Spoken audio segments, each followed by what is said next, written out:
कोलकाता के विख्यात state run hospital RG Kar में आज सुबह करीबन 11:30 बजे एक स्टूडेंट की डेड बॉडी पाई गई। इसी बिल्डिंग के तीसरे मंजिल पे यानी कि थर्ड फ्लोर पे बॉडी जो है वो रिकवर की गई है। और उसी के बाद से ये जो सेकेंड ईयर स्टूडेंट है पोस्ट ग्रेजुएट कोर्सेज के लिए, डॉक्टर भी है वो, इसके बाद से यहाँ पे बहुत ज़्यादा हलचल है और यहाँ पे पुलिस की तैनाती भी बहुत ज़्यादा है। अगर आपको दिखा पाए, यहाँ पे पुलिस की जो तैनाती है ये बहुत ज़्यादा डिप्लॉयड है। कोलकाता पुलिस के पुलिस कमिश्नर भी यहाँ पे मौजूद हैं और इन्वेस्टिगेशन चल रहा है कि आखिर क्या हुआ इस पूरे कांड के पीछे, और पोस्टमार्टम भी किया जा रहा है। और उसी के बाद शायद पता चलेगा कि इस लड़की की जो जान गई या फिर उनका जो डेथ हुआ वो कैसे।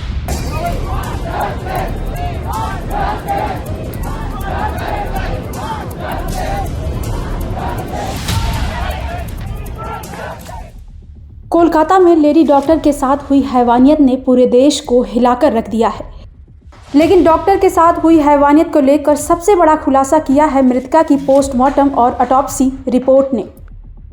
लेकिन सूत्रों के मुताबिक इससे पहले ही चेस्ट मेडिसिन डिपार्टमेंट के सहायक सुपरिटेंडेंट ये मान चुके थे कि पीड़िता ने अपनी जान दी है और उन्होंने सबसे पहले पीड़िता के परिवार को फ़ोन कर बताया कि उनकी बेटी ने अस्पताल में आत्महत्या कर ली है। अब इन्हें मंगलवार यानी कि आज 13 अगस्त की सुबह 11 बजे कोलकाता पुलिस मुख्यालय में उपस्थित होने के लिए कहा गया है। सुपरिटेंडेंट ने ये बात इतने दावे के साथ क्यों कहा? क्यों उन्होंने जांच और पोस्टमार्टम रिपोर्ट का वेट नहीं किया, जबकि वो एक डॉक्टर हैं? क्यों उन्होंने सच को अपने दिमाग में नकार दिया था? जिससे सवाल उठ रहे हैं कि क्या लेडी डॉक्टर के साथ खौफनाक वारदात को अंजाम देने वालों में संजय के अलावा कोई और भी है?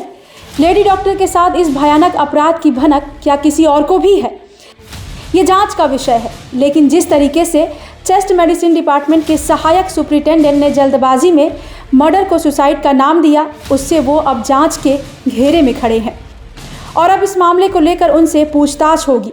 इससे पहले मेडिकल कॉलेज के इंटर्न, हाउस स्टाफ, पीजीटी सहित 4 जूनियर डॉक्टरों को बुलाकर पूछताछ की गई है।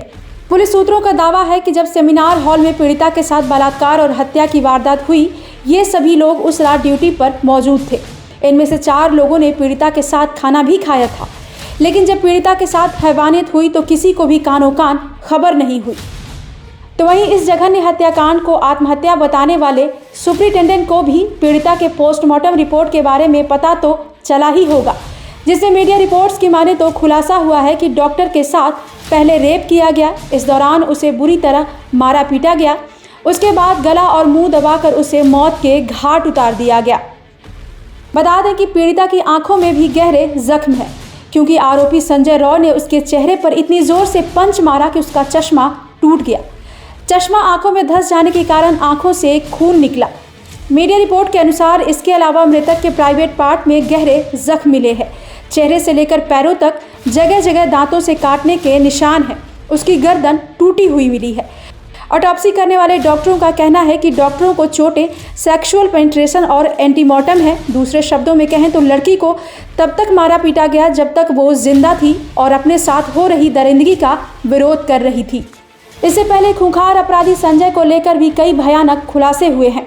पुलिस सूत्रों का कहना है कि आरोपी संजय रॉय शराब पीते हुए पॉर्न फिल्म देखने का आदी था। वारदात वाली रात वो अस्पताल के अंदर कई बार आया गया था। आरोपी से पूछताछ और सीसीटीवी फुटेज के आधार पर अपराध की पुष्टि हो रही है। वो शुक्रवार 9 अगस्त की रात 11 बजे शराब पीने अस्पताल के पीछे गया। वहाँ शराब पीते हुए पॉर्न फिल्म देखा। इसके बाद वो सुबह 4 बजे पिछले दरवाजे से चेस्ट मेडिसिन डिपार्टमेंट में दाखिल हुआ। फिर सुबह करीब 4:45 पर वो सेमिनार हॉल से बाहर निकलते हुए सीसीटीवी कैमरे में कैद हुआ। वारदात को अंजाम देने के बाद आरोपी ने सबूतों से छेड़छाड़ करने की कोशिश भी की है। पुलिस को ऐसे सबूत मिले हैं जिनसे पता चलता है कि आरोपी ने घटनास्थल से खून के धब्बे धोने की कोशिश की थी। साथ ही वापस घर जाने के बाद उसने अपने कपड़े भी धोए और फिर सो गया। फिलहाल पुलिस उन डॉक्टरों से पूछताछ कर रही है जो पीड़िता के साथ हैवानियत वाले रात उस दिन अस्पताल में ड्यूटी पर थे। आगे इस खबर में जो भी अपडेट सामने आएंगे हम आप तक ज़रूर लेकर आएंगे। ब्यूरो रिपोर्ट, क्राइम तक।